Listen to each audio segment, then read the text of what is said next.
I will go in English because this is a welcome for you guys.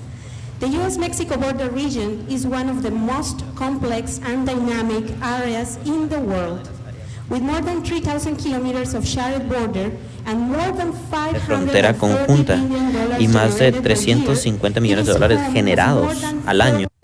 Alberga más de 14 millones de personas, incluyendo a 26 grupos indígenas. Y mientras hablamos, hay más de 1 millón de personas que ya cruzaron la frontera legalmente o ilegalmente. Y se estima que alrededor de 500,000 de personas cruzan la frontera al año. Estados Unidos y México nunca han dejado de compartir. Compartimos ecosistemas, 3 ríos grandísimos, incluyendo el río Colorado, e incontables recursos humanos y económicos. Y además compartimos los riesgos de cambio económico y ambiental mundial. Hoy el profesor Chomsky y Marvin están aquí para compartir con nosotros un poco de su buen sentido común acerca de las implicaciones del capitalismo global para situaciones que competen a ambos de nuestros países.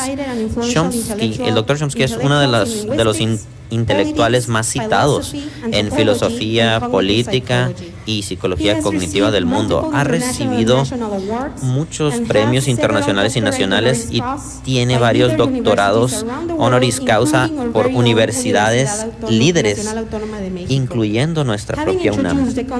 Habiendo introducido el concepto de gramática universal, que es algo que subyace a todos los idiomas del mundo, es uno de los fundadores en la lingüística moderna. Actualmente es profesor del MIT, y desde el 2016 es miembro de la Facultad de la Universidad de Arizona.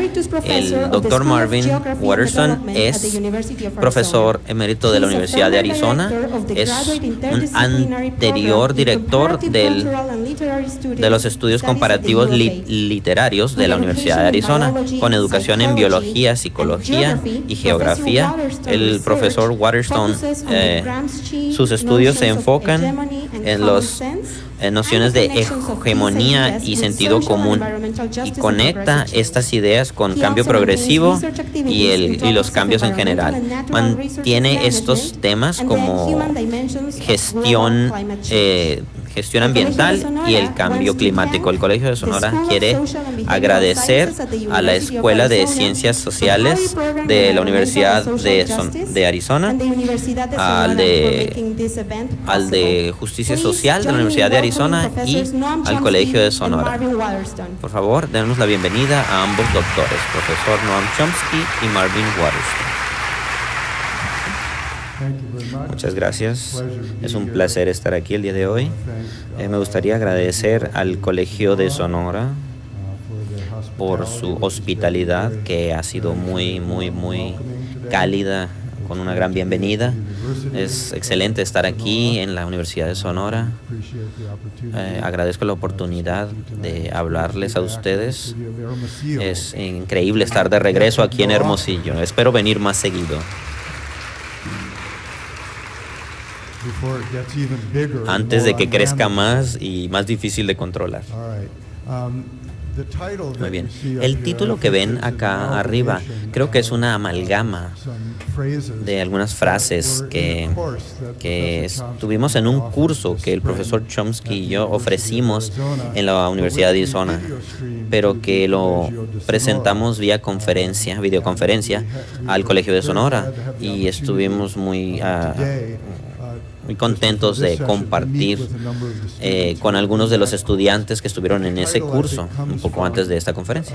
Con el título que viene este título, de la manera que fue construido este curso, es un curso que trata de identificar causas subyacentes y conexiones entre los miles de problemas que tenemos en estos momentos.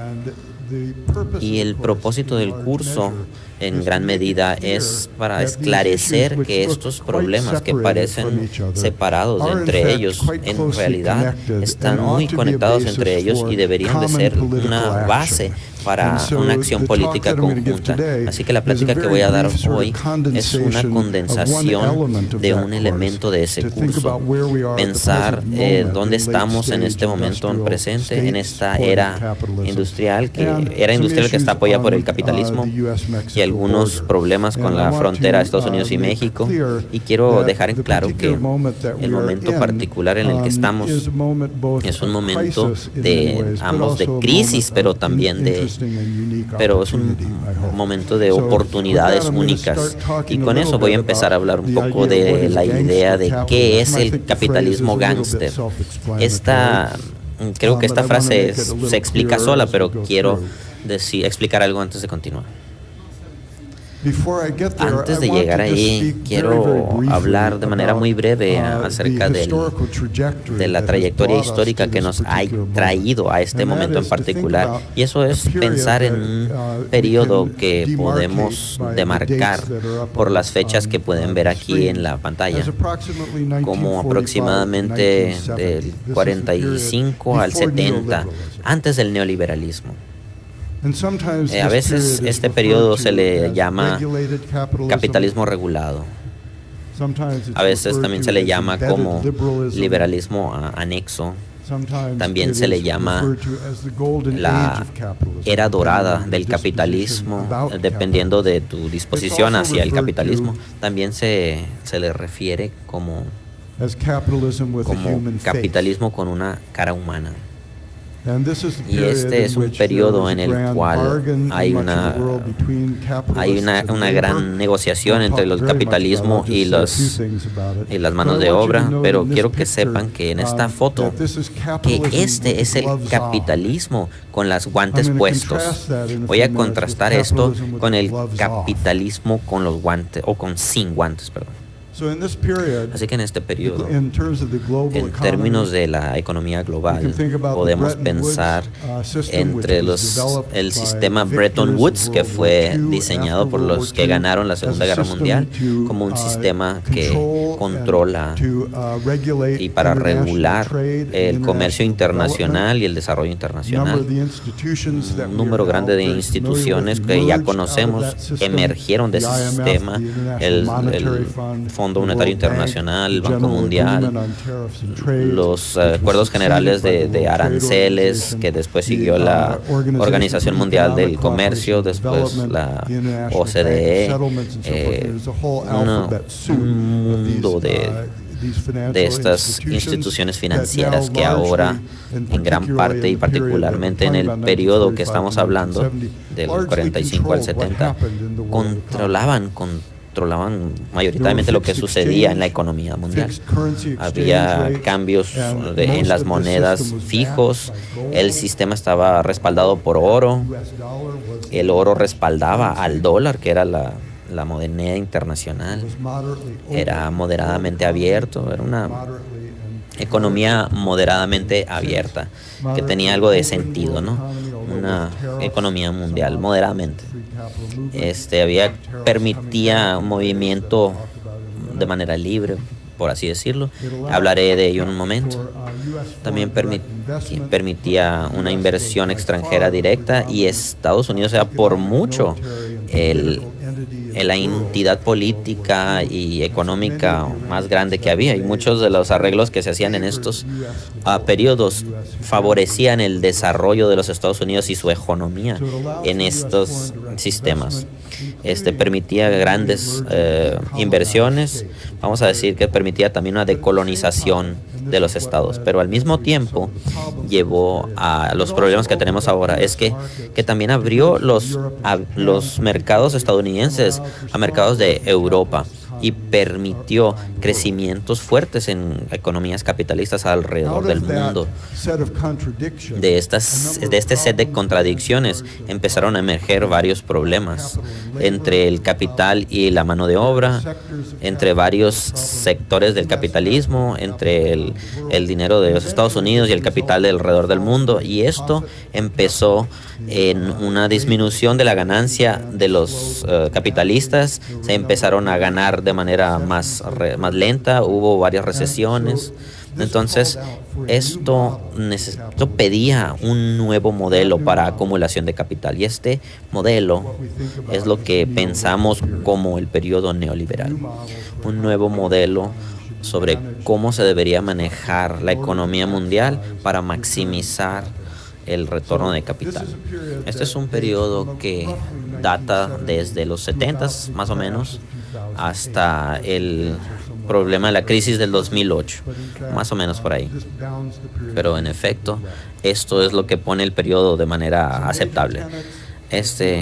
Puntos importantes del liberalismo es que las ideas ya habían estado de manera concreta o no. Desde los 40s había una organización llamada la Sociedad Montpellier, muy notable,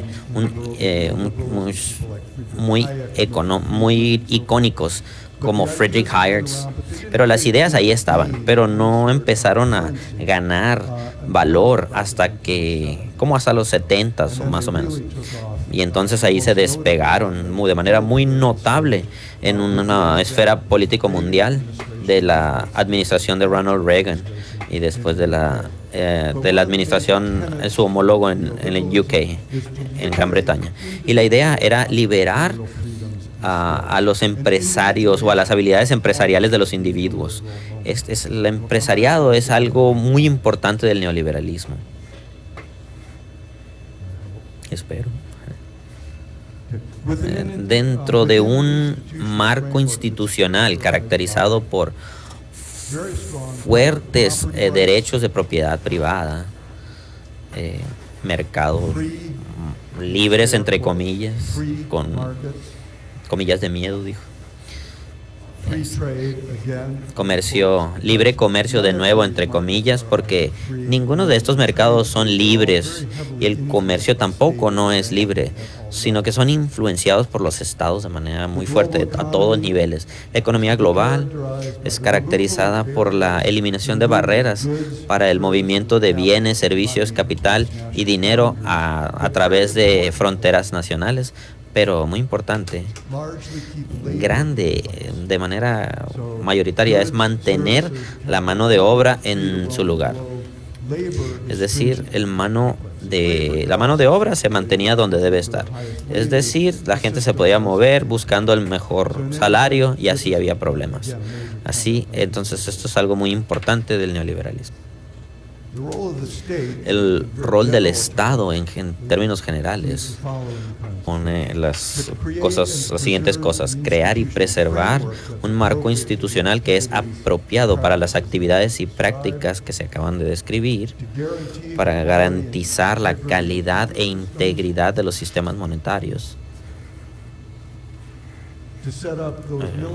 establecer defensas militares, policías y estructuras legales para asegurar los seguros de propiedad privada, y muy importante, por fuerza si es necesario, para que funcionen los mercados de manera apropiada, privatizar y introducir al mercado cualquier cosa de la ciudad o de la sociedad, cosas ambientales, contaminación ambiental, controles, todo. Si los mercados en estas áreas no existían, entonces se deben crear. Entonces, por acciones del Estado si es necesario. Estas son áreas de la economía que no pueden dejarse simplemente a la deriva. Tienen que hacerse o meterse al mercado para que produzcan algo. Finalmente, cualquier otra acción del Estado, cualquier otra acción es ilegítima, como lo van a notar en un momento más cuando lo mencionemos. Hay muchas funciones que podemos pensar como propiamente de un Estado civilizado que faltan de esa lista o que no están en esa lista. Para ser un poco más específico, el rol de la economía en el Estado incluye algunos de estos tipos de cosas. La renuncia de demanda agregada, que es lo que el periodo regulatorio del capitalismo se trataba. Si no había el suficiente demanda en la economía para tomar toda la producción e incrementar en donde estaba involucrado el capitalismo, entonces el Estado se involucraba. Había una forma significativa de este tipo de keynesianismo keynesianismo militarizado, gastando grandes montos de dinero en el militar de alguna manera u otra, y en vez de manejar la demanda, había un movimiento de políticas de proveer subsidios, bajar los impuestos a los más ricos, y la furia es que todos los ricos pues se beneficiaban. La desregulación de las industrias básicas, es decir, liberarlas, desregulación del sector financiero, es decir, que se mueva a acciones cada vez más riesgosas, el debilitamiento de la regulación de la seguridad de productos para el consumidor, de la seguridad en el trabajo, de los ambientes, debilitamiento de fuerzas anticonfianzas, es decir, que nos llevan a monopolios, a aglomeración. De los 70s en adelante, en casi cualquier sector de la economía hay menos y menos corporaciones que controlan casi toda la actividad en ese sector. Privatización y haciendo contratos de los bienes públicos y servicios. En México, ustedes saben que uno de los ejemplos claves de esto es el cambio en la ley en cuanto a los ejidos, que por mucho tiempo eran bienes comunes, pero en este periodo la habilidad para privatizarlos se hizo algo muy importante. Finalmente, recortes o eliminación de todos los programas de bienestar social. Después hablaremos un poco más de eso. Así que estamos en un periodo que muchos catedráticos le llaman capitalismo gángster. De manera general, siguiendo la crisis del 2007-2008 o del colapso financiero, llamado normalmente colapso global. Hay algunas excepciones, ¿no? Como por ejemplo China, que le fue muy bien aún durante ese periodo. Una avaricia muy salvaje, especialmente en los más ricos, ¿no?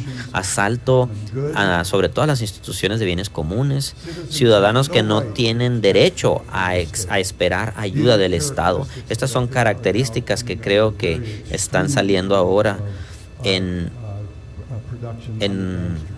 producción sobre el capitalismo gángster, o en el capitalismo gángster.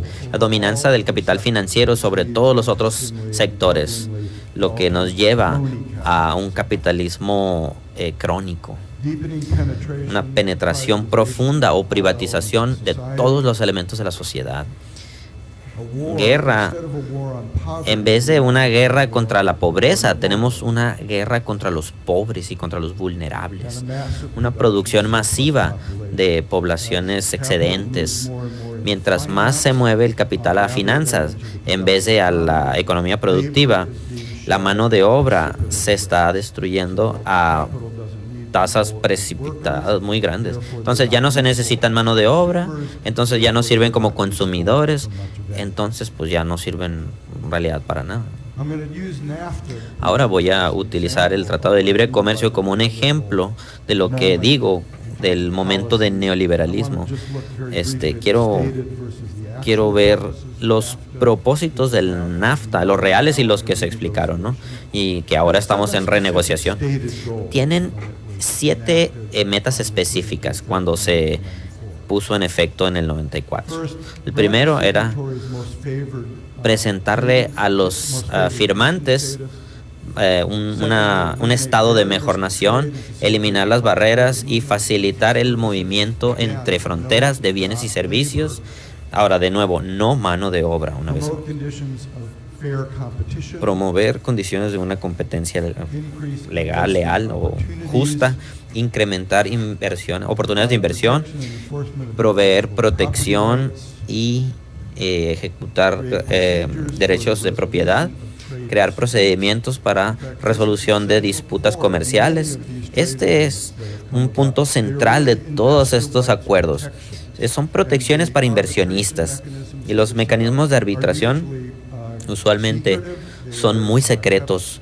Se mantienen dentro de los confines de los actores del comercio y solamente se mantienen con los inversionistas y con nadie más. Y finalmente, establecer un marco para cooperación regional, multilateral, trilateral, para expandir los beneficios de estos acuerdos de comercio. Aquí me voy a poner un poquito controversial, que dice pues los verdaderos objetivos, ¿no? Los verdaderos objetivos. Yo diría que los verdaderos objetivos del TLC son liberar las corporaciones americanas de las leyes que protegían a los trabajadores y del ambiente, preparar el camino para la agenda neoliberal en los Estados Unidos y en cualquier otra parte, incluyendo la privatización de servicios públicos, la desregulación de la finanza, la destrucción de los movimientos sindicales de comercios independientes. Estos son los verdaderos metas y han sido muy exitosos. Así que vamos a ver los defectos de NAFTA. Pérdida de trabajos en los Estados Unidos. Difícil de estimar estos, pero el estimado actual de los institutos de política, que es bipartisano, que es un grupo analítico, es difícil de designar, de estimar, pero entre 500,000 y 1 millón de trabajos perdidos, particularmente de California y de trabajos de fábricas, algunos incrementos en trabajos, pero menos pagados, menos salarios, y con condiciones más precarias, mayormente servicios y en la frontera. Después, supresión de salarios e intimidación a los trabajadores, más a través de amenazas por las corporaciones para que agarren lo que quieren o te vas. Si no tienen muchos gastos fijos, ellos pueden amenazar con irse, o si lo hacen, pues pueden tener un efecto muy disciplinario con la mano de obra. Simplemente la amenaza es muy disciplinaria. Esto ha sucedido en los 3 países de la manera la supresión. Por ejemplo, aún hoy los trabajadores de México ganan 30% menos que los americanos, aun cuando comparamos los costos de vivienda o de los gastos de vida. Los granjeros mexicanos los eliminaron del negocio, la pobreza rural. Se creaban se requerían productos importados de Estados Unidos y esto creó muchas pobreza rural y esto creó una gran cantidad de migración y estos se fueron a áreas urbanas y estos estuvieron absorbiendo las partes urbanas, ¿no? Absorbiendo gran parte de estas personas. No sé por qué pasa eso, pero ahí está. Entonces, de estimados más recientes, 1.3 millones de granjeros agricultores perdieron sus trabajos. 2.9 millones de mexicanos estaban viviendo en los Estados Unidos en el 95 durante el TLC. Voy a brincarme los otros números, pero me voy a ir a esto. En el 2014 había 5.8 millones de mexicanos viviendo en Estados Unidos, que es más o menos el doble de cuando se instituyó el TLC. Perdón. Esto también llevó a la militarización de la frontera, grandes pérdidas de vidas, políticas desastrosas de inmigración y que aún las tenemos hasta el día de hoy. Una alta en la industria maquiladora, condiciones de trabajo subestándar, muy bajos salarios, trabajadores vulnerables. Y la maquila tenía más o menos, o le daba empleo a 30% de la fuerza laboral mexicana, un impacto enorme. Finalmente, todo un set de ambientes, de efectos ambientales, desde negocios de pesticidas, minería, prácticas de deforestación, etcétera. Estas son es una lista muy esquemática, ¿no? Ilustrativa, pero muy esquemática. Así que hablamos un poquito, déjenme hablar un poquito de los efectos generales del capitalismo gángster. Un efecto es que vemos ahora en todos lados, es una carrera hacia abajo. Es decir, ya sea en salarios, en protección ambiental, en salud ocupacional, en cualquier sector del que quieras pensar, es parte de lo que se llama un arreglo espacial del capitalismo. Si los capitalismos necesitan diferentes suministros de mano de obra o de productos, accesos a otros mercados, entonces está buscando esos lugares donde van a maximizar su rentabilidad. No van a buscar donde los salarios sean mayores, no van a buscar donde haya muchas regulaciones ambientales, no van a buscar lugares donde los recursos sean más caros. Así que esto es lo que lleva una carrera hacia abajo con el capitalismo. Esto es lo que amenaza con empujar todo hacia la baja. Así que hay una desigualdad en ingresos y riquezas. Estas desigualdades han incrementado dramáticamente. Impactos en el bienestar y salud, efectos ambientales, incluyendo el cambio climático, como vemos el daño que están creando los combustibles fósiles, un debilitamiento de la posición de la mano de obra en todos lados, estos efectos de disciplinación, es decir, disciplinan a la mano de obra de manera enorme. La comercialización y privatización de todo, incluyendo, importantemente, de nuevo, es un punto importante en muchas partes del mundo, incluyendo conocimiento indígena y algunas prácticas, es decir, también cosas de patentes intelectuales, derechos de autor, cuando todo se vuelve parte de un sistema donde todo se puede poner en el mercado, no importa dónde se hayan hecho. Cosas que se han hecho a través de milenios, millones de años, ahora se pueden llevar al mercado. Una inestabilidad económica que era... lo interesante de antes es que había una estabilidad económica muy importante, y ahora, de los 70s en adelante, ahora vemos una inestabilidad catastrófica en la economía, incluyendo la crisis del peso en el 94-95, en el paso de la NAFTA, la crisis asiática, algunas partes lo escaparon, como dije hace unos momentos, ¿no? En el 2008.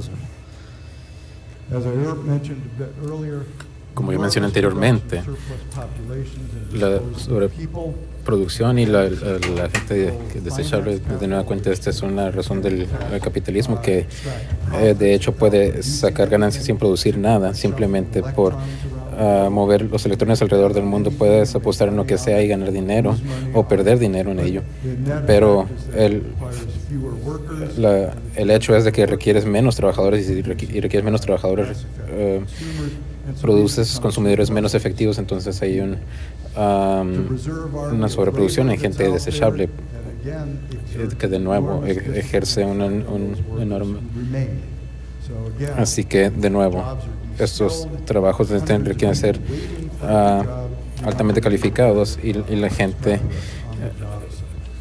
estamos viendo que sería una sobreproducción por el lado de los trabajos. Y finalmente hay un cambio del Estado en la legitimidad en este nuevo régimen. Eso es, en el periodo de 1945 a 1970, mucho de la legitimación del Estado estaba basada en darle el bien común a los ciudadanos que se lo merecían, así como un rol de las finanzas y de las corporaciones se vuelve más importante en el mundo. Los estados no pueden garantizar ese tipo de bien común político social, ni siquiera sus ciudadanos. Así que una nueva base para la legitimización del Estado es lo que vemos desde un estado de el bien común del apoyo con programas sociales. Ahora se está yendo a proteger a los ciudadanos dignos de los demás. Así que vamos hacia los enemigos, y estos sean extranjeros, terroristas, son los primeros que se vienen a la mente, o domésticos. Así que los inmigrantes, los vulnerables, los pobres, los jóvenes, los viejos. Así que las sociedades están siendo divididas contra sí mismas. Este es un hecho de lo que viene siendo la legitimización del Estado para proteger a esos ciudadanos dignos de los peligrosos otros, o de los otros peligrosos, perdón.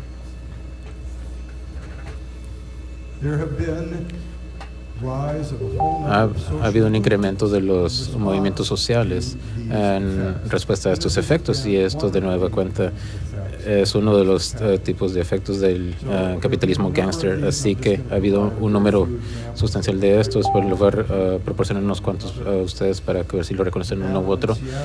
La batalla en Seattle en 1999, que fue una protesta contra el World Trade. La guerra social, que también otro mundo es posible, que empezó en el 2001, el verano árabe. Las batallas que se están llevando a cabo contra el WTO, el INF y los WCILs en inglés. Los movimientos anticomercio internacional, esto lo vimos más recientemente con los argumentos que se presentaron contra el Tratado del Pacífico. Movimientos contra la austeridad, movimientos de los trabajadores que no tienen tierras o que están sin hogar, que se lo están quitando a ellos, a estas personas para la producción. Asimismo, también vemos casos parecidos, similares en África del Sur. En la India se está llevando a cabo un movimiento contra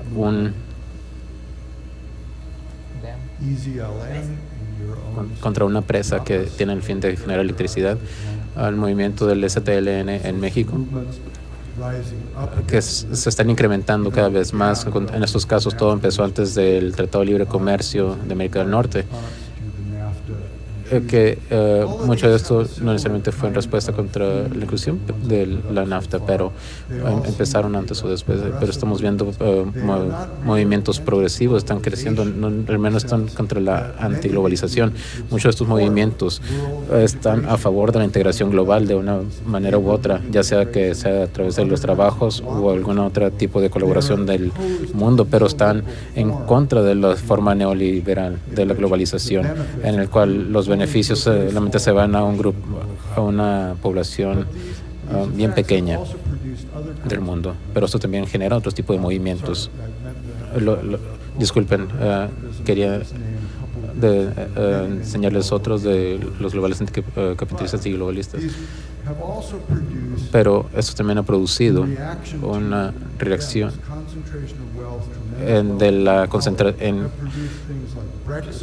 concentración de la riqueza en muy pocos ha generado de movimientos xenofóbicos a nivel mundial.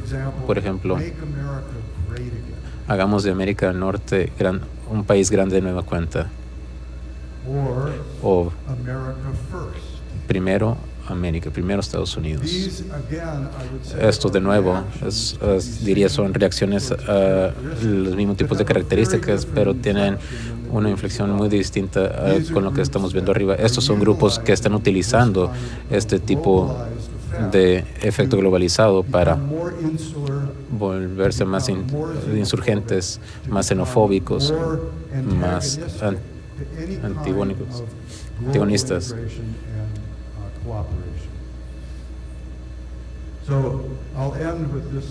Voy a terminar con esta diapositiva. ¿Hacia dónde vamos después de aquí con lo que es el neoliberalismo y el capitalismo gángster? Marx y Engels, Karl Marx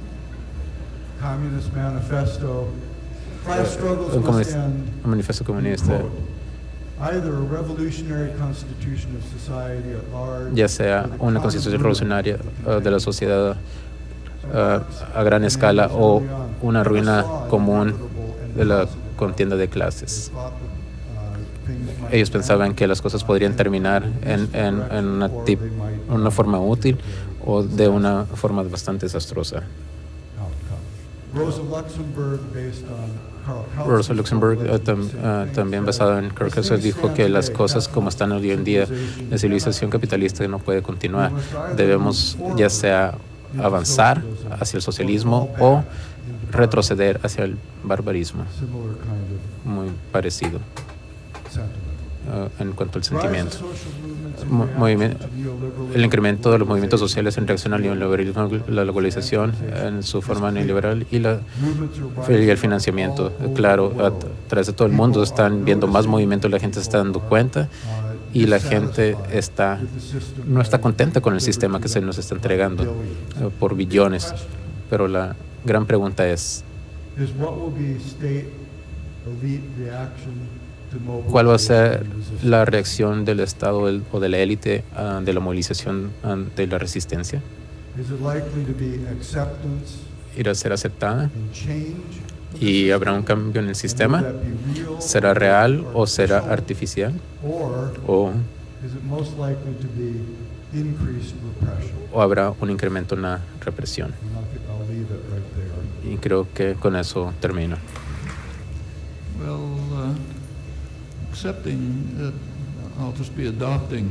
Pues solamente estaré adoptando el marco que Mark ya nos ha descrito y voy a llenar más espacios aquí y por allá. Empezaré con el comentario de High Priestess acerca del neoliberalismo, Margaret Thatcher, que en una ocasión caracterizó esto de una manera muy específica al decir que no hay sociedad, solamente hay individuos. Thatcher, de hecho, claramente no estaba consciente de ello, pero estaba parafraseando a Karl Marx, que en una ocasión se refirió a la sociedad como un saco de papas que él no estaba alabando, es el resultado, lo estaba condenando, lo estaba describiendo. Estaba describiendo la regla del régimen autocrático del régimen que quería que la sociedad, comparando la sociedad con un saco de papas aislado, individuos aislados confrontando al poder por sí solos. Y en nuestro caso, no son reyes ni princesas, sino las concentraciones del poder privado, sus agencias. Esa es la definición real del neoliberalismo, del sistema que Marx condenaba, ya saben, y en su forma actual. Así que no hay sociedad, solamente un saco de papas por sí solo. Así que de una manera organizada, contra un poder organizado. Y de hecho las políticas neoliberales de hecho llevan a este resultado que es bastante obvio y cierto. Esperarlos, como lo hemos estado haciendo hasta hoy, por 40 años de experiencia, deberían de demostrar lo obvio. Nos han llevado a una concentración muy particular, muy específica de el poder corporativo y económico. Y esto ha estado creciendo de manera extraordinaria y han contribuido en nada. Prácticamente han dañado la economía, pero en las finanzas han sido responsables de muchos de los que está pasando en Estados Unidos. Son propietarios del 40%. Estas instituciones han dañado más a la economía, la concentración del poder privado, y inmediatamente nos lleva al deterioro de la democracia. Así que es tan obvio que ni siquiera es necesario describirlo. Esto debería de tomar Un ejemplo, un caso ejemplar es la investigación llevada a cabo por uno de los economistas líderes de Estados Unidos, que lo hizo hace un par de años, que demostró que los votos de la gente, de los diputados, en casos mayores se podría predecir casi de forma precisa, con una precisión asombrosa, solamente por ver los fondos de las campañas, de dónde venían, qué tanto recibían, que los candidatos están recibiendo en forma que los constituyentes está resultando. Otro efecto es que se ha mencionado acerca de la concentración del bien económico, es el deterioro de la población en cuanto a los salarios reales. Ahora los sueldos actuales son mucho más bajos que en los 60s, que a finales de los 60s. Ahora que se está produciendo más dinero, se está yendo a muy pocos bolsillos, particularmente a la mayoría de las poblaciones. Y esto se viene siendo reconocido. Y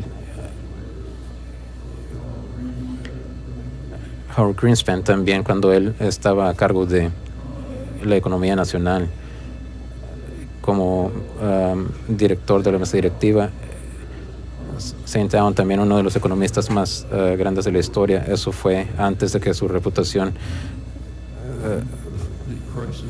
se fuera por la crisis del 2008, que no nos enseña exactamente qué es lo que se está administrando. Él testificó que ante el Congreso que por qué la economía estaba yendo tan bien, y él atribuía a lo que él llamaba la inseguridad de los empleados que no estaban seguros, se sentían intimidados, trataban de obtener mejores sueldos o condiciones de trabajo. Entonces la economía prosperó. Entonces eso se le llama la salud de la economía. Incluso cuando los trabajos estaban disponibles, los trabajadores se sentían temerosos dado a la naturaleza del sistema que habían construido, con sueldos que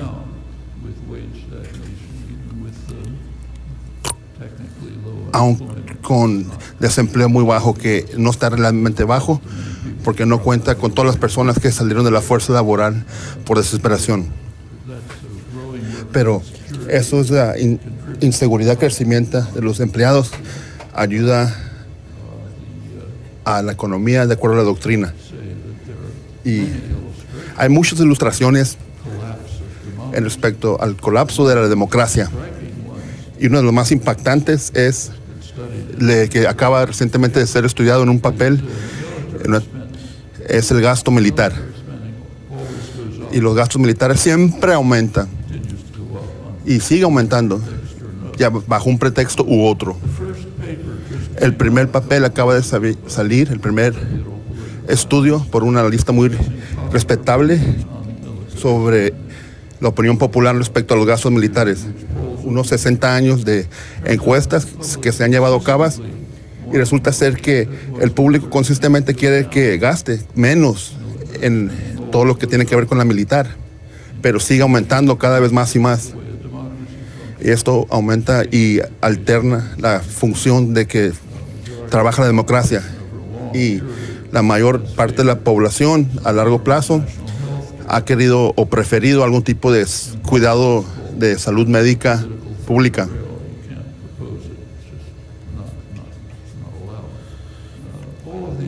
Todos estos efectos son sistemáticos. Las relaciones sociales se quiebran, las uniones también, todos los sindicatos. Los efectos varían de un país a otro, pero se encuentran básicamente en todos lugares. Y en sociedades débiles y conflictivas, los efectos en realidad pueden ser letales. Hay algunos ejemplos muy impactantes de esto. Por ejemplo, en Ruanda, hay muchas atrocidades ahí que pasaron en el principio de los 80s y han tenido muchos conflictos en Ruanda, masacres, conflictos étnicos.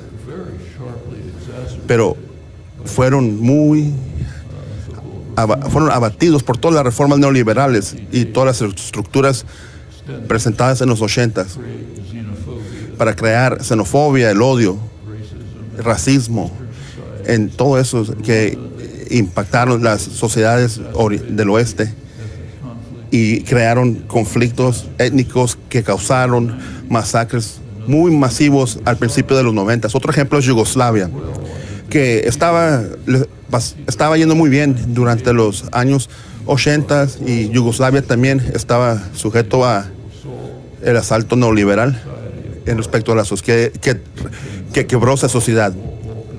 Y luego las guerras Balcanes al inicio de los 90s. Entonces las sociedades son débiles ahí, y ahí son los que acabamos de describir. Son casi tipo de genocidio, ahí ese tipo de sociedades. Pero el efecto en general son casi inherentes en las pólizas neoliberales al momento de separar a las personas el uno del otro y dejarlos aislados, sin ninguna manera de defensa.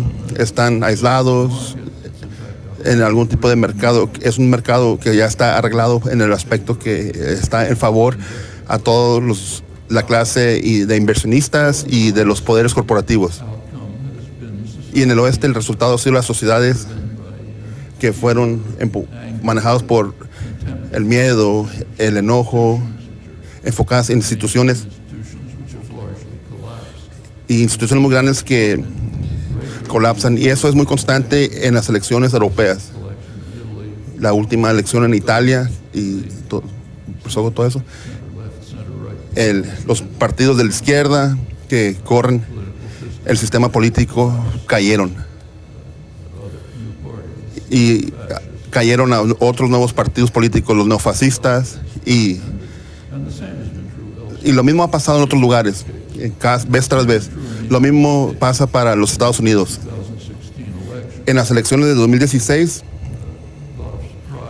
hubo muchas sorpresas ahí y mucha discusión enorme en respecto a la elección de Trump. Pero eso fue lo menos sorprendente de los resultados. No es tan sorprendente que un multimillonario que gasta grandes cantidades de apoyo económico y financiero y tiene todo el apoyo de los medios, cuando gana alguien hace una elección, es poco sorprendente porque no era el candidato tradicional, pero básicamente es un cobertor para las personas que están diseñando las pólizas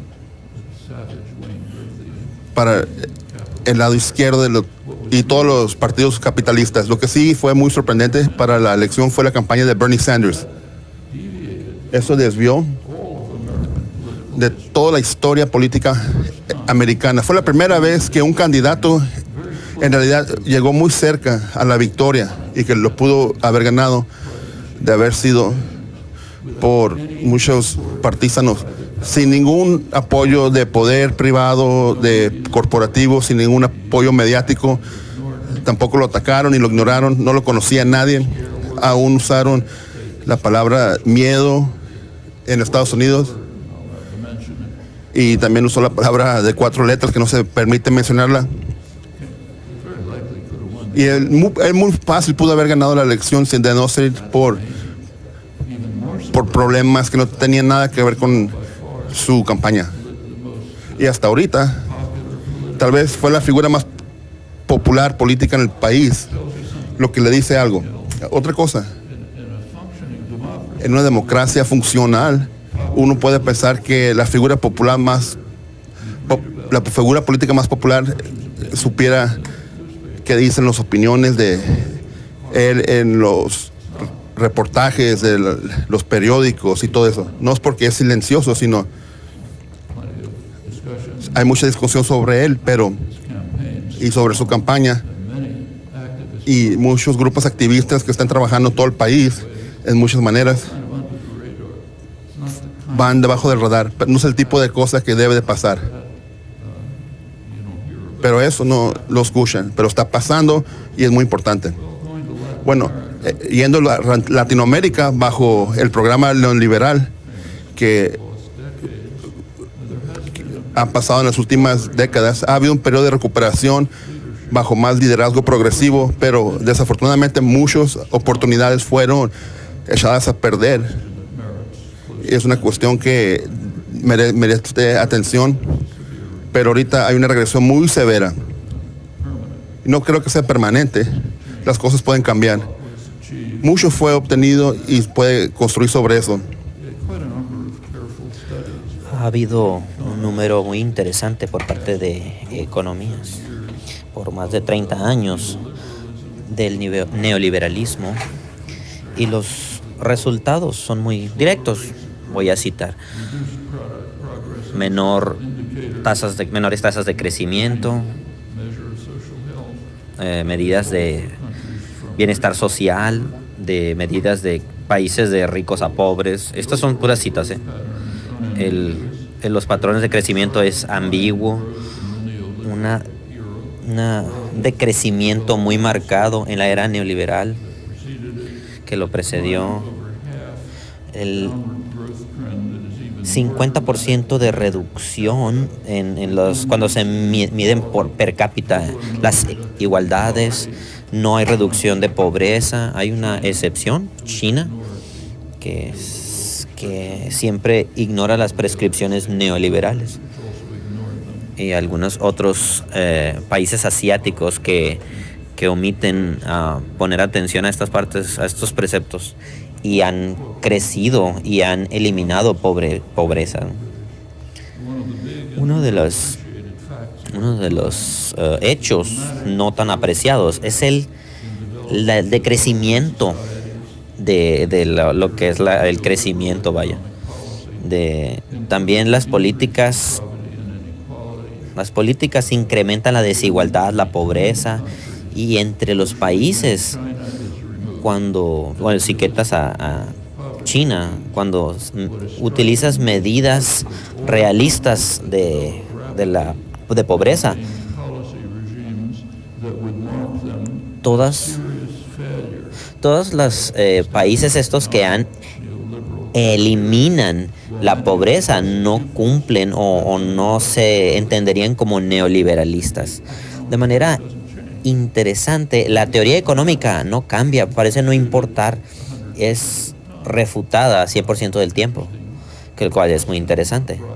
La pregunta surge ahora de la integridad académica, ¿no? Vamos a hablar de México. Desde el TLC, México está rankeado en el número 15 de los países latinoamericanos en lo que es el Producto Interno Bruto.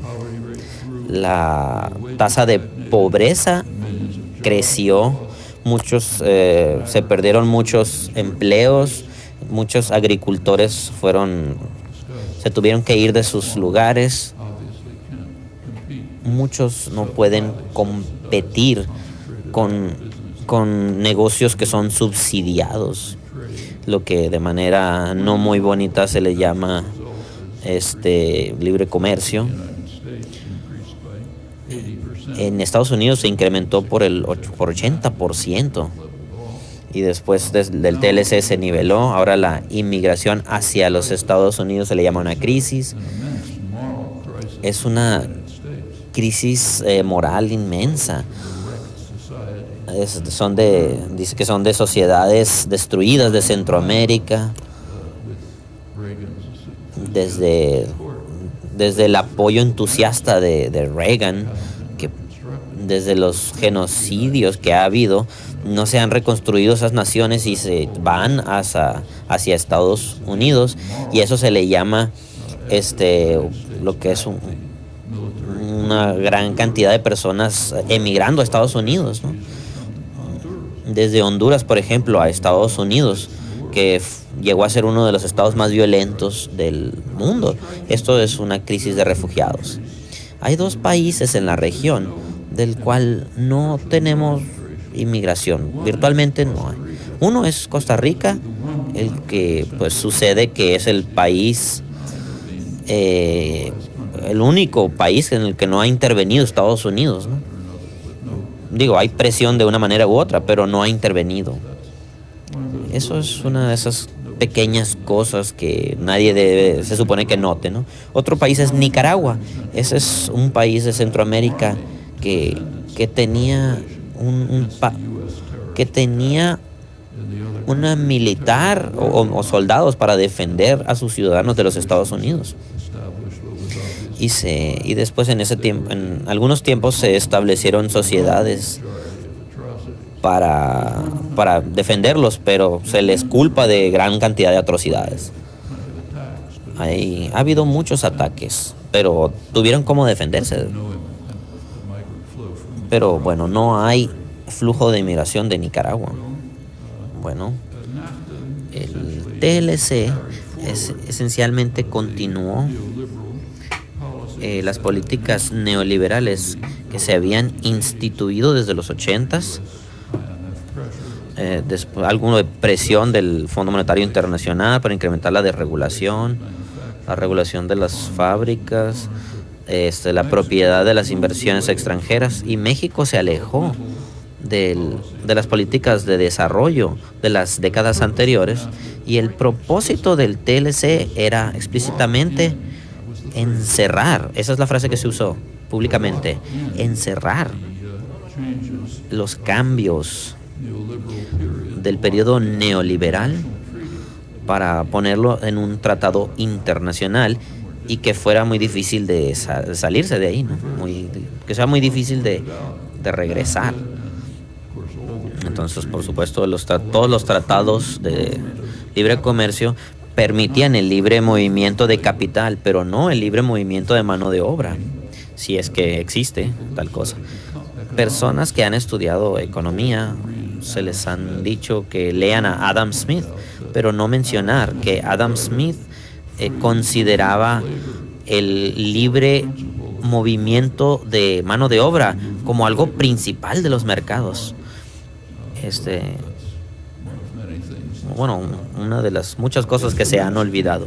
Si la economía mexicana hubiera continuado creciendo a las tasas de antes de los 80s, para las siguientes 2 décadas, si hubiera continuado creciendo así en el periodo neoliberal, México hoy tendría el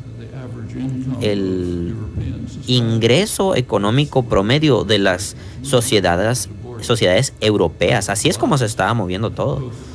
Pero pues por supuesto, después del TLC, el ingreso per cápita se bajó, comparado contra un 100% de incremento en otras ocasiones. Europa es un caso muy interesante. Una de las economías que se especializan en investigar, por ejemplo, Centroamérica. Si estudiamos las políticas neoliberales en Europa, lo que hizo él es estudiar las juntas regulares del Fondo Monetario Internacional, lo cual se veían año con año y revisaban las situaciones de las políticas, y esta persona estudió estas políticas y encontró cosas muy interesantes. Lo voy a citar. Encontró un patrón que da miedo, ¿no? Que las crisis del 2008 fue explotada como una oportunidad para encerrar las reformas neoliberales. En vez de poner más impuestos, era recortar a los a los servicios sociales, ¿no? En general se movieron para crear una sociedad, y estoy citando, que tuvieran menos capacidad de negociación, menores gobiernos, menores redes de protección social, crecimiento y empleo reducidos. Y el Fondo Monetario Internacional lo plantea. Y los últimos 5 años, estas personas que toman las decisiones no fueron elegidas. Europa es un efecto dramático de cómo estas decisiones neoliberales están destruyendo muchos países. Hay algo llamado Troika, el Banco Central Europeo, por ejemplo. Ellos ponen las políticas y se tienen que adherir a ellas, ¿no? Y tienen una vista radical de la democracia. Generan miedos, xenofobias, odios, coraje, que está sucediendo ahorita en Europa en todos lados. Cualquier país en Europa que si fuera pobre, por ejemplo, entonces ya estuviéramos viendo grandes masacres, pero como son países ricos, entonces lo que vemos son pues cosas un poco feas, como el resurgimiento de los neonazis. Estas políticas tienen efectos similares en otras partes, ¿no? En todas partes, dependiendo de la naturaleza de la sociedad, donde, por ejemplo,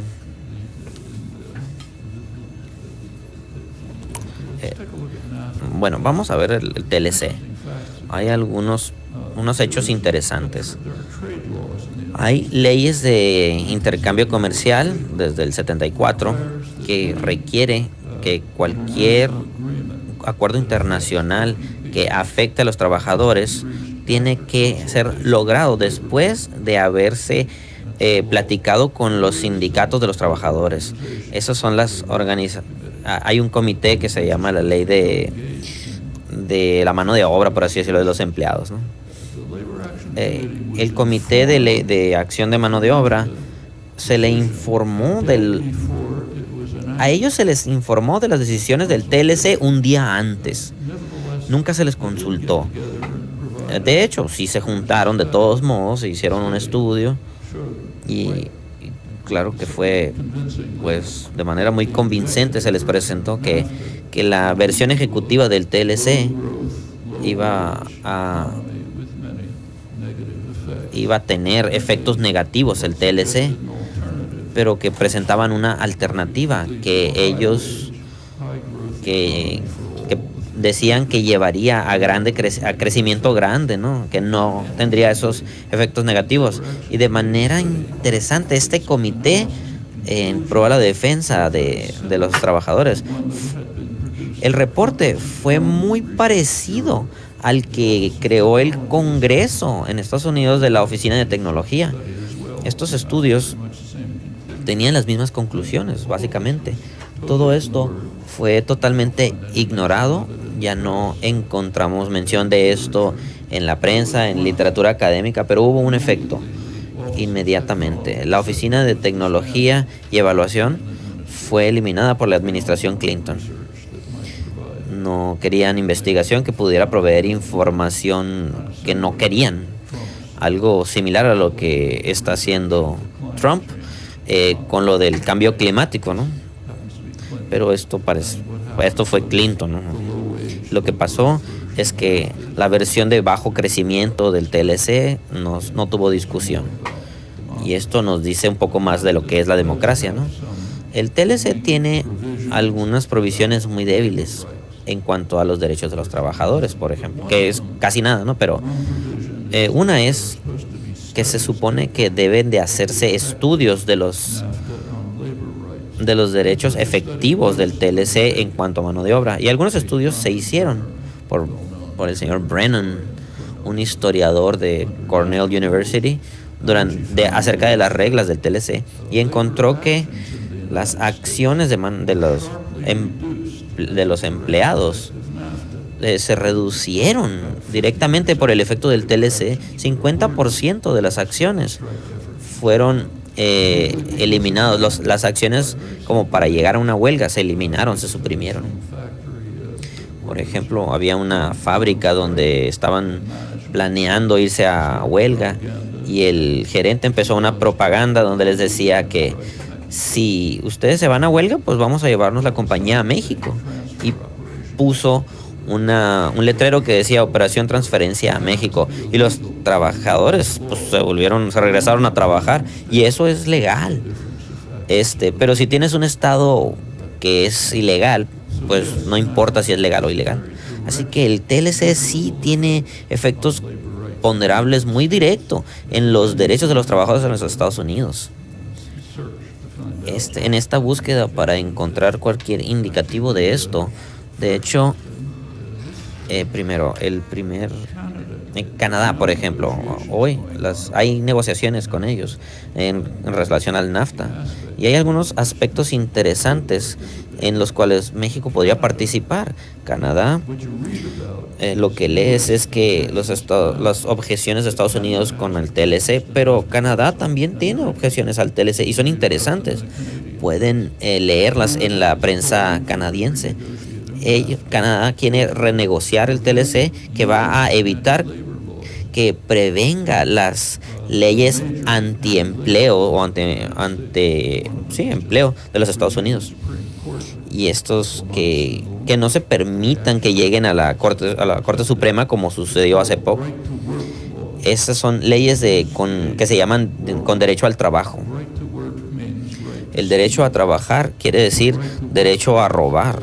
Las leyes con derecho a trabajo significa que pueden ser representados por un líder sindical, pero no tienen derecho a pagar. Eso es lo que se hace en Estados Unidos, y eso tuvo un gran efecto en los sindicatos, obviamente, ¿no?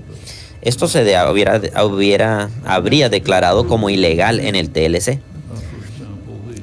Por ejemplo, los subsidios de los negocios de agricultura se podrían haber cambiado durante la renegociación de la TLC. Es una violación radical de los negocios de agricultura que son subsidiados. Es una violación. Entonces, por ejemplo, México podría tomar parte en este tipo de actividades, ¿no? De los subsidios a los negocios. Por ejemplo, otra doctrina del neoliberalismo, como Marv mencionó, es la liberación financiera, introducida desde los 70s. Y esto tuvo un efecto inmediato en un incremento impresionante en capital especulativo y en los flujos de capital especulativo que explotaron después de eso. Y eso tuvo un efecto, que quiere decir que los países tuvieron que poner a un lado reservas para proteger sus países de algún ataque. Ese es un doble ataque a la economía, un capital especulativo, porque no apoya, no aporta a la producción. Ciertamente no apoya. Cuando las reservas se guardan para defender la moneda de un país de ataques especulativos, entonces elimina algo de capital de la producción. Y esto es muy impresionante, que ciertos países mantengan el control de capital. Esto no se permitiría, o no se les permite a algunos países hacer esto. Es decir, que no se les permite protegerse de las repetidas crisis financieras. Por ejemplo, 97, 98, India, China, Malasia, ellos tenían control de capital y ellos sufrieron de estas crisis. En 2007, 2008 lo mismo pasó. Pero la liberación financiera tiene un efecto inmediato en la democracia, minando la democracia, y son separados de los que acabo de describir. Son importantes para que los mexicanos lo consideren, porque les van a llegar muy pronto después de la siguiente elección. Si se va a lo que los empresarios consideran para la parte incorrecta, los negocios van a crear algo que los economistas llaman un parlamento virtual. Es algo de economía, de literatura económica. Un parlamento virtual de personas que pueden aportar o prestar dinero y pueden hacer referéndums y ellos pueden decidir si las políticas son irracionales o no, es decir, si están diseñadas para beneficiar a la gente o para maximizar ganancias. Entonces ellos deciden ejercer su capacidad de veto para impuestos sobre monedas, etcétera. Entonces los gobiernos van a enfrentar una constituencia dual, es decir, eso quiere decir, al menos en principio, es que uno de ellos es su población, hasta el punto donde se pueda, si es un país democrático. Y el otro sería el parlamento virtual. Aún en países ricos, esa es la constituencia que prevalece. Y esta situación es muy probable que aparezca muy pronto en México. Así que si la elección mexicana se va de la manera incorrecta desde el punto de vista de Estados Unidos o de negocios internacionales, si empieza a seguir políticas moderadamente progresivas, si los parlamentos toman sus decisiones, entonces México va a tener una sola manera de protegerse,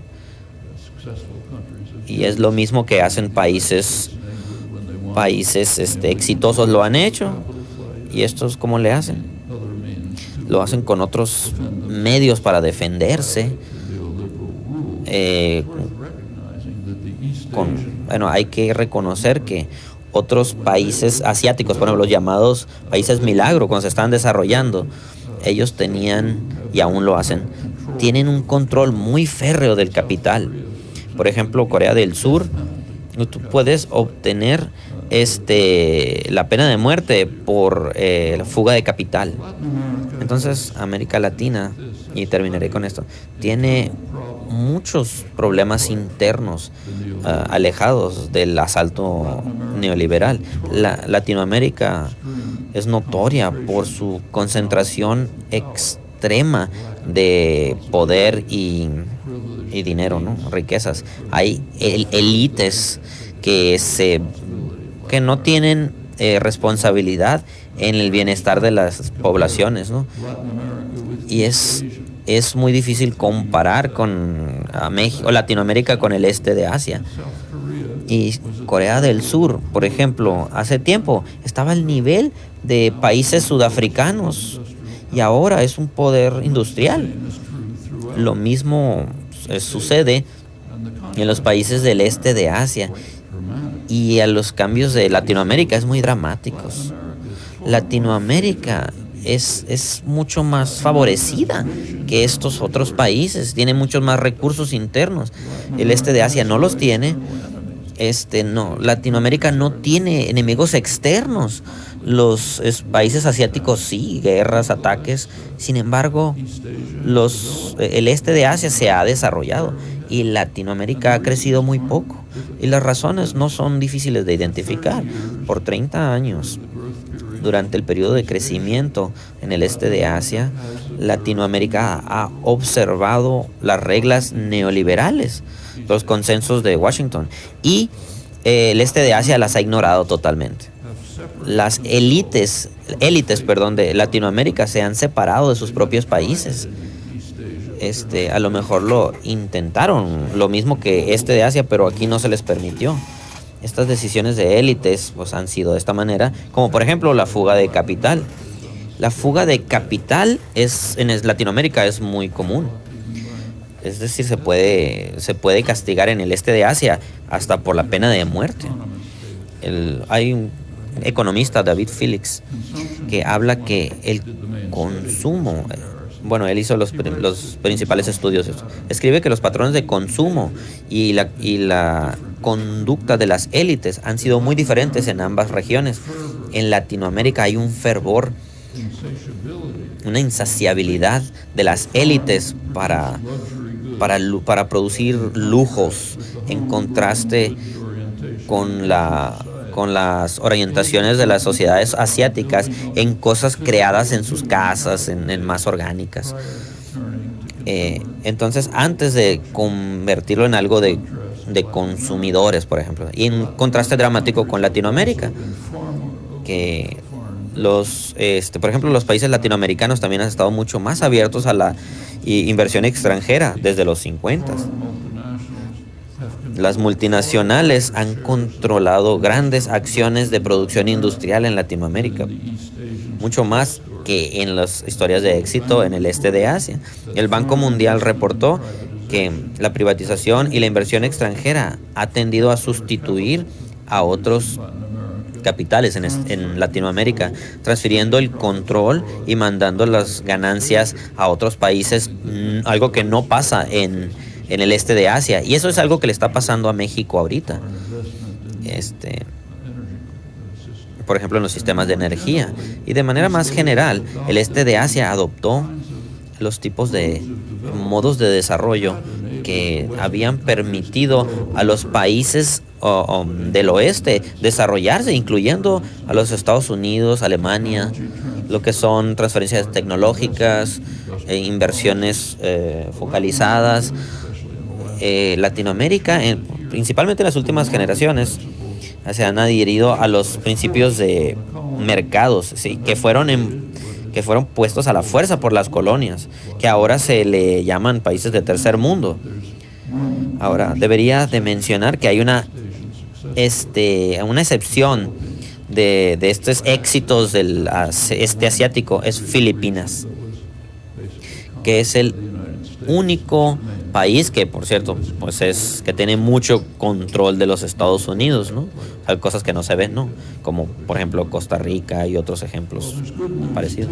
Pero también hay buenas noticias. Las buenas noticias son que Latinoamérica tiene, de manera culturalmente, los recursos culturales y económicos para escapar de esto. No será fácil, pero es posible, ya que los éxitos parciales de algunos de los pocos años de desarrollo positivo de Latinoamérica, como lo indican, ¿no?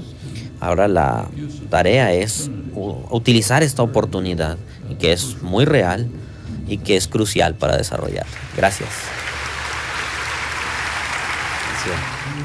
Hemos recibido un destilado de las preguntas que fueron realizadas y han sido organizadas para nosotros en 3 categorías. Y vamos a tratar de cubrir tantas preguntas como podamos. La primera categoría es la crítica del capitalismo y en los espacios de resistencia. La segunda es la relación de Estados Unidos y México. Y la tercera es el rol de los estudiantes en las instituciones académicas. ¿Por qué no empezamos con la primera, con la crítica del capitalismo en los espacios de resistencia? Y la primera pregunta es, ¿cómo ven a los movimientos anticapitalistas en este sector en comparación de otros movimientos como el antifeminismo? Y voy a pasar con esto y después seguiremos con el profesor Chomsky. Para los que estuvieron en nuestro curso, ustedes saben que una parte fundamental del curso era tratar de hacer una conexión de lo que podría ser, por lo menos en la superficie, distintos movimientos. Eso fue en términos y equipos de cuando las personas están juntando, tienden a irse en varias orientaciones. El feminismo es más importante que este otro movimiento, o es mejor que este otro Y. Entonces, cuando diseñamos el curso, los diseñamos pensando en nuestros problemas, y todos de ellos salen de circunstancias muy parecidas, que incluso en esta noche, de una manera muy breve, platicamos de problemas de una manera, una forma más dominante en lo que viene siendo el realismo y el capitalismo.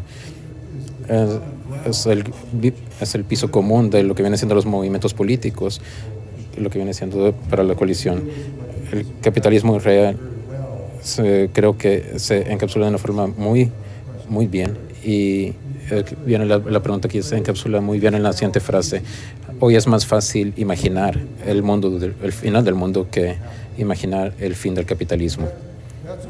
Y ese es un momento en el que estamos viviendo en este momento, y estamos saturados en este momento, y de alguna manera en la que el capitalismo subdivide y pone a un segmento de la población en contra del otro. Está conectada con preguntas de feminismo, de racismo, de xenofobia, de la homofobia. Eso es muy útil para el capital, dividir a la clase trabajadora en infinitas formas contra sí misma. Así que el feminismo y el capitalismo son muy importantes, intersectan de maneras muy importantes. Una de las maneras en las que intersectan es aquí, por ejemplo, hay una lección muy importante, o lecciones que aprender para poder proceder ante el anticapitalismo, antiglobalismo, ante neoliberalismo, los movimientos, de una forma en que fueron desarrollados en los movimientos feminismo. Una de las formas en que el feminismo nos ayuda a entender entre la diferencia entre jerarquías Eso es sin darle valor de una manera sobre la otra. Así que tenemos muchas lecciones que aprender acerca del feminismo. Claramente tenemos muchas intersecciones entre el capitalismo, que es un sistema que debe continuar creciendo. Es un sistema que debe seguir creciendo en un mundo finito. Así que tenemos muchas conexiones entre el capitalismo y su forma actual y el ambientalismo. Los efectos ambientales les faltan algunos de estos problemas. Así que estos problemas surgieron muy fundamentalmente de una forma capitalista, organizando la economía y la sociedad. Así que creo que están muy cercanos entre estos movimientos que no precisamente solamente entre estos que fueron elaborados en la pregunta, sino que entre todos ellos que están conectados entre un marco del capitalismo y la única manera en que la sociedad puede estar organizada. Así que creo que terminaré con eso y dejaré que el profesor Chomsky tome la siguiente pregunta, la cual es en cuanto a los cambios climáticos con el capitalismo, ¿cuáles son las formas reales en cuanto al capital?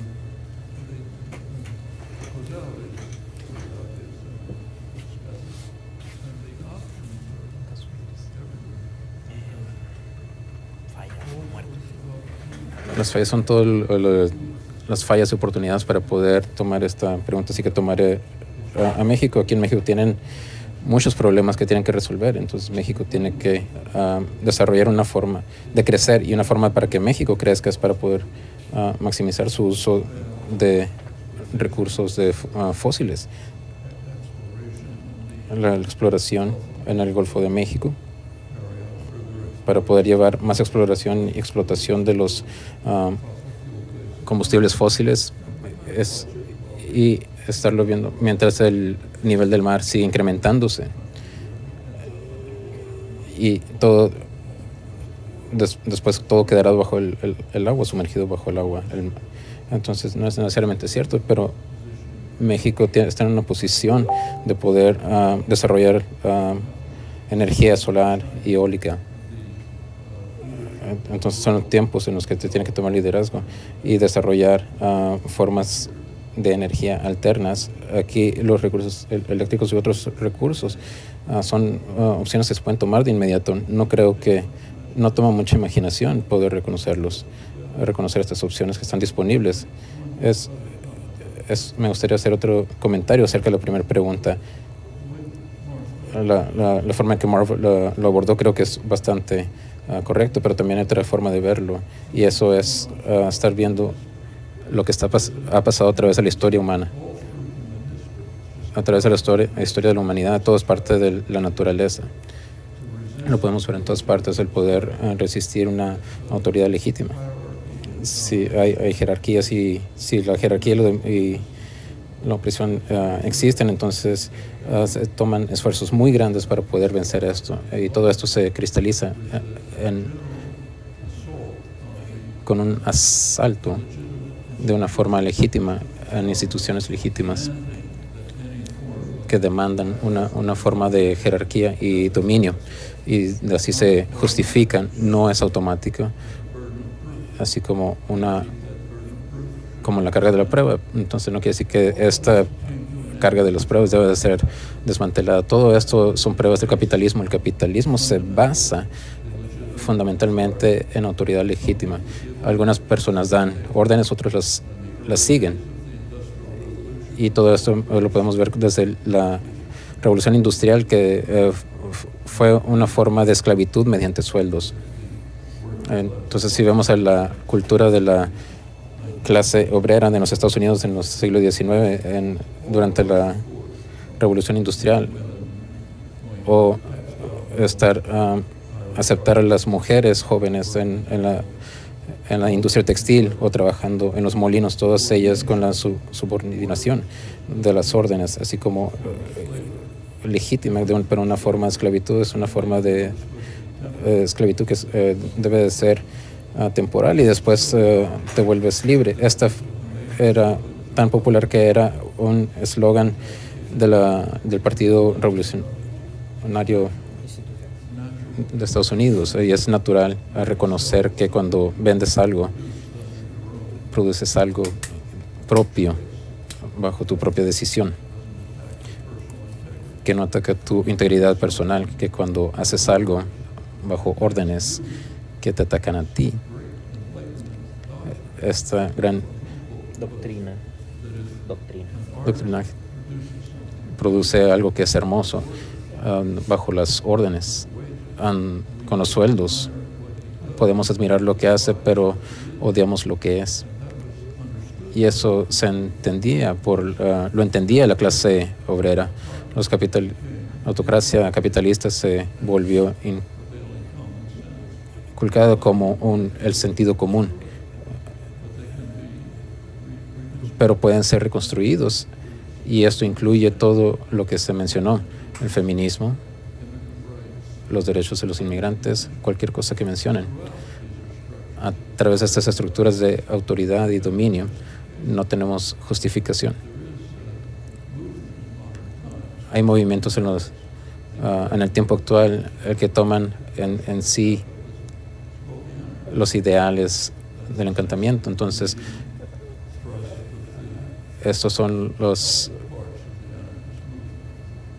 la lealtad pero el movimiento tiene muchos aspectos.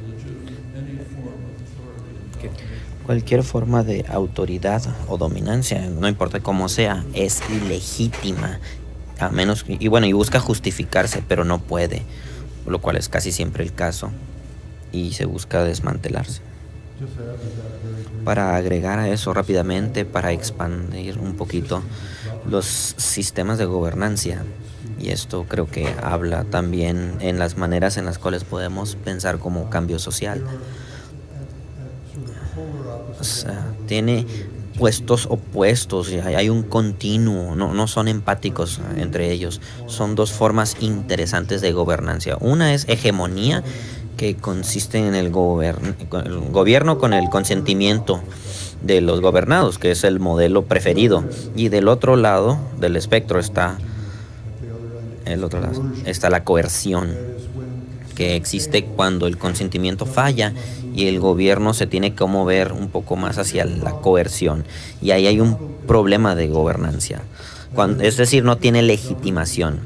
Cuando tienes gobierno con el consentimiento, la pregunta es, ¿por qué las personas lo ven así? ¿Por qué le dan el consentimiento de tener el derecho de ser gobernados?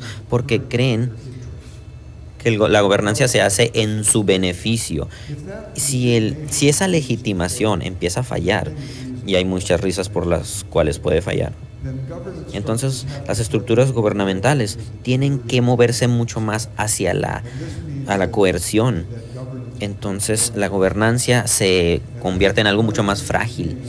Y una de las cosas que vemos bajo el capitalismo gángster es una de las cosas que se ven es las relaciones entre Estados Unidos y Estados Unidos. Es que se acerca más a la coerción.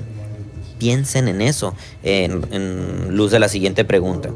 La construcción del muro en la frontera, esto es una señal del capitalismo gángster.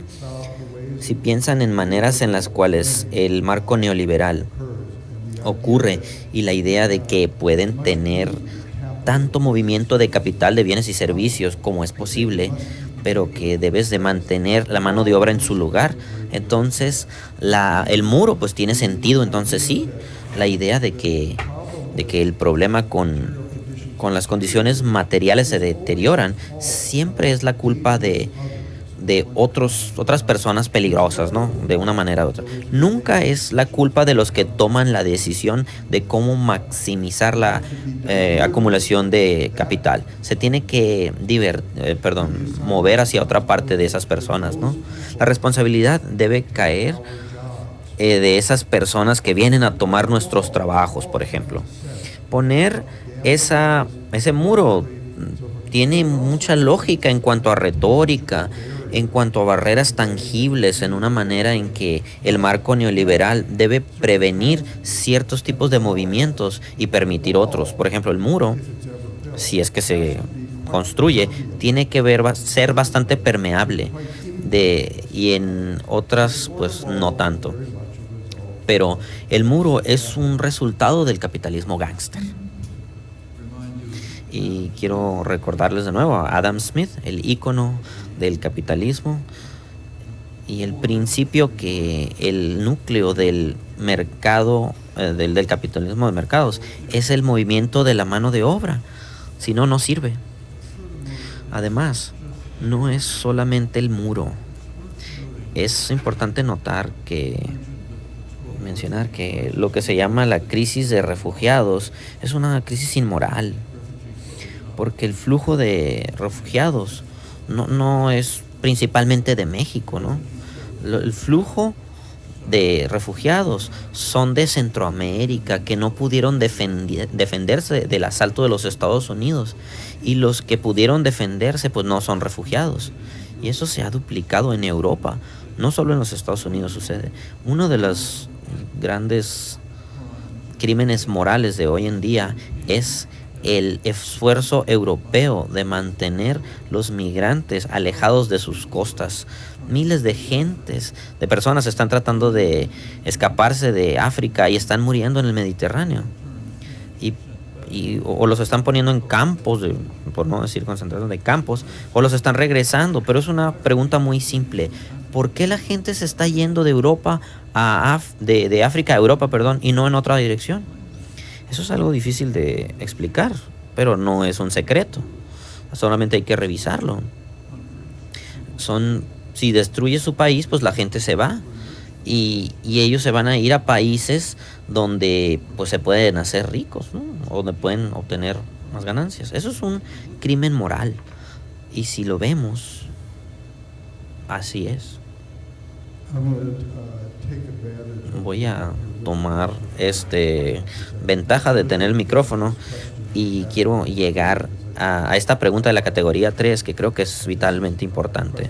Esta es una pregunta del rol de los estudiantes en las instituciones académicas, así que lo voy a leer. México tiene movimientos estudiantiles que han suprimido brutalmente. Uno en el 68, la desaparición de estudiantes de Napa hace poco. Así que las preguntas son: ¿qué pueden recomendarle a los estudiantes de nuestra generación? Es una pregunta muy dirigida. Entonces, ¿cómo ven el rol de las instituciones académicas, incluyendo los sindicatos de profesores? Entonces, no voy a hablar voy a hablar por mi parte. Una de las razones por las cuales yo he estado en la docencia en más de 30 años, que parece que es un parpadeo a cualquier persona, veo la enseñanza como una empresa con mucha esperanza, en el sentido de que le da la oportunidad a uno a poner ideas, no en un sentido de indoctrinar, sino que poner ideas ahí y que las personas se muevan con esas ideas en maneras que son totalmente impredecibles a veces. Poner ideas ahí y esperar que ellas se puedan ir en ciertas direcciones, pero es un acto de fe. Eso quiere decir que las personas que van a enfrentar los problemas que hemos descrito y que nuestras generaciones han creado, siento decir eso, son las personas los jóvenes que son jóvenes hoy en día. El hecho de que ellos pueden nombrar movimientos estudiantiles, podemos poner el dedo en ciertos movimientos que hay en Estados Unidos, varios movimientos sociales que pongo yo en mis pizarrones. Todos esos son por movimientos de jóvenes. Entonces la esperanza se tiene que poner ahí, tienen que poner las ideas ahí y que los estudiantes avancen con ellas. Las instituciones académicas, ¿qué pueden hacer? Pues podemos ser tan valientes o tan tímidos como nuestras inclinaciones nos lleven. Creo que aún hay oportunidades enormes en la academia para tener Por ejemplo, tener una reunión como esta, tener una conversación como esta, la cual es difícil considerarla o tenerla en cualquier otra esfera, tener este tipo de libertad. Esto es, creo que en muchas otras partes está, bueno, tenemos que protegerla lo más que se pueda. Es una empresa de esperanza, la idea de que los estudiantes van a tomar ideas en maneras que no se pueden prejuiciar o enjuiciar, ¿no?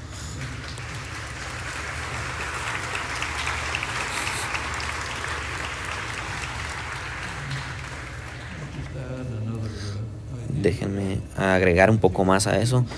La relación entre maestro-estudiante es una relación de autoridad y no como las demás, pero como es eso, debe de cuestionarse y se ha cuestionado por los teóricos educativos. Paulo Freire, un educador brasileño, él mencionó durante toda su vida que la experiencia de enseñanza debería de ser participativa, una empresa participativa, en donde los estudiantes y los maestros cooperan desde puntos de vista diferentes, pero cooperan. Y eso sí sucede. No, o sea, puede suceder en cualquier parte y sí sucede en ciertas partes, particularmente, digamos, en cursos avanzados de ciencias, en donde hay seminarios, en instituciones académicas serias, digamos, en una de las ciencias, pues así es como funciona. En cursos donde yo he dado cursos donde los estudiantes dan ideas nuevas, retadoras, y que retan cómo se están llevando las cosas. Físicos modernos, por ejemplo, Vicky Reiskov de MIT, que daba cursos a principiantes, a los que iban entrando. Entonces los estudiantes que iban entrando decían, ¿qué vamos a ver este año? Y él decía, no importa lo que vamos a cubrir, lo importante es lo que tú descubras, y a lo mejor descubres algo nuevo, algo que vaya a cambiar la manera en cómo pensamos acerca de las cosas. Eso hay otros casos, o he visto casos, donde los niños pueden traer sus propias ideas, pueden participar, pueden aprender cómo aprender, participando en el proceso de descubrimiento. Y eso es lo que la enseñanza debería de ser. El maestro tiene un trasfondo, tiene ciertos privilegios, ha estudiado por mucho tiempo, muchas personas lo usan, muchas personas contribuyen con eso, pero Paulo Freire básicamente está bien. Hay una estructura de autoridad que debería de confrontarse siempre a través del tiempo, y que se puede hacer de maneras muy productivas.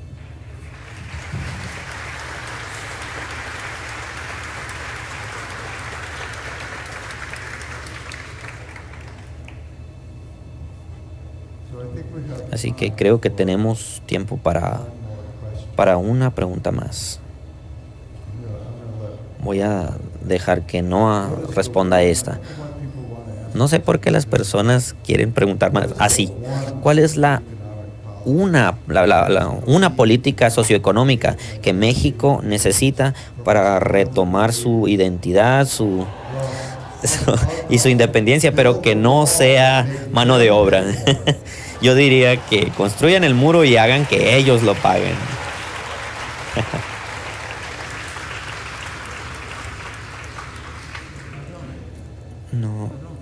No creo que haya una política socioeconómica.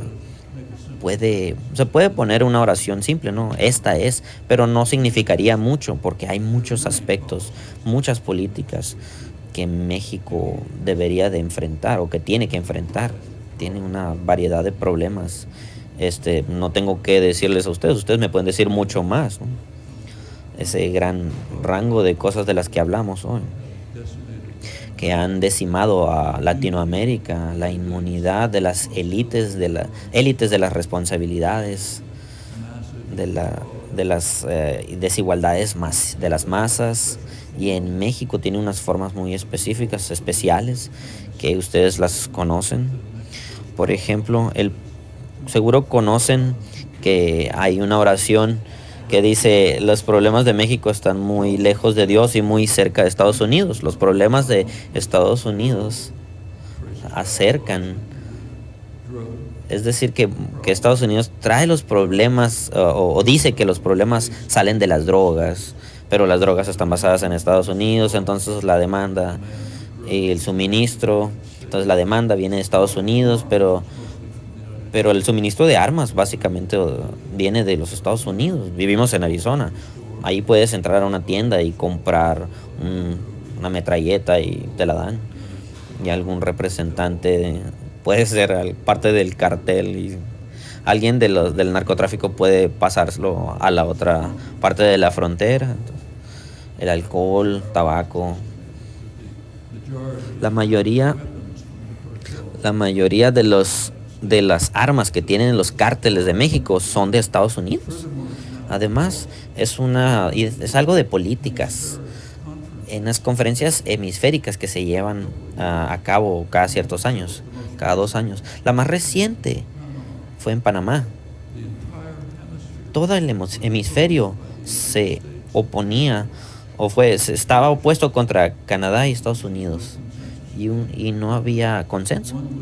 Una de las razones era que querían reconocer a Cuba. Estados Unidos no quiere y Canadá más o menos como que quiere eso. Y eso es algo que ha pasado por mucho tiempo. Y el otro es para la decriminalización de las drogas. La política de criminalización de las drogas es devastadora para Latinoamérica, por muchas cosas. Por ejemplo, en Colombia aún hay una guerra química a través de fumigación que está destruyendo ganado, cultivos, ha movido poblaciones enteras. Y en México pues ya saben cuál es el efecto. Un problema para México es que se tiene que salir de esto. O sea, ya sabemos cómo hacerlo, hay modelos. Portugal, por ejemplo, hace un par de años simplemente descriminalizaron la droga, la legalizaron, y es como una violación de tráfico ahora, y se redujo la actividad criminal, la sociedad es más saludable, no ha habido efectos negativos. En México va a ser más difícil porque es algo que está inmerso en la sociedad y porque está tan cerca de los Estados Unidos. Pero para políticas socioeconómicas, si México intenta una administración más progresiva de regresar a las políticas de desarrollo antes de las décadas neoliberales, las políticas de la era industrial, enfocándose en el mercado interno, enfocándose ahí, controlando el capital y otras medidas. Entonces hay una persona allá que no le va a gustar, en un parlamento virtual, como se le llama, como les comenté, y ellos van a tomar acción, tienen maneras de hacerlo. Y para que México se defienda, esto va a requerir 2 formas de, mucha fuerza interna y organización desde dentro de México, pero también solidaridad con fuerzas populares en los Estados Unidos, lo cual no es imposible.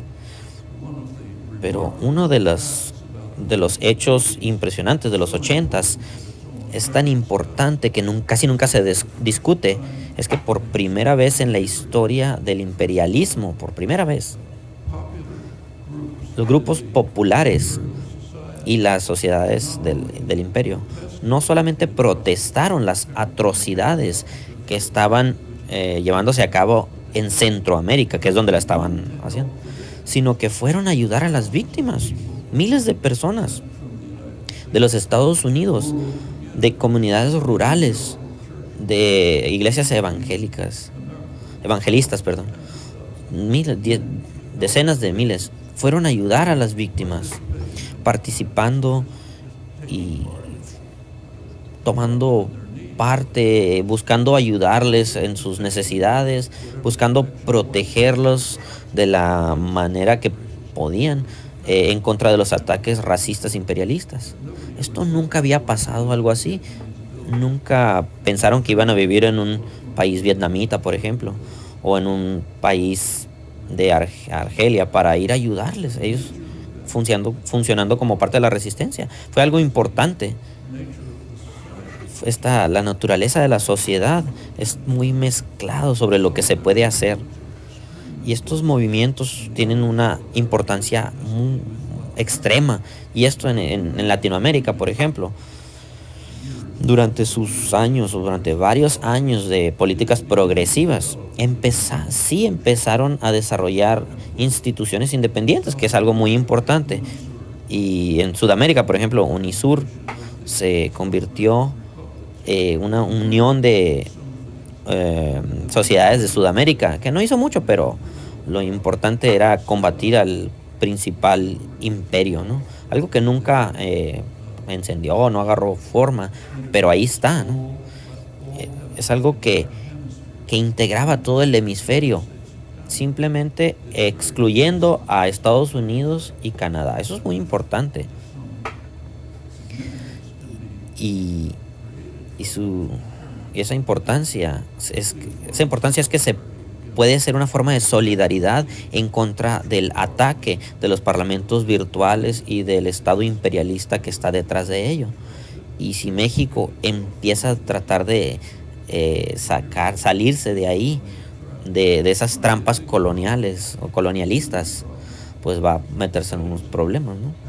Hay muchos estudios académicos en México, de seguro han visto, que el 80% de los negocios mexicanos están inmiscuidos de alguna manera u otra en las drogas. Bancos están involucrados de muchas maneras. Entonces,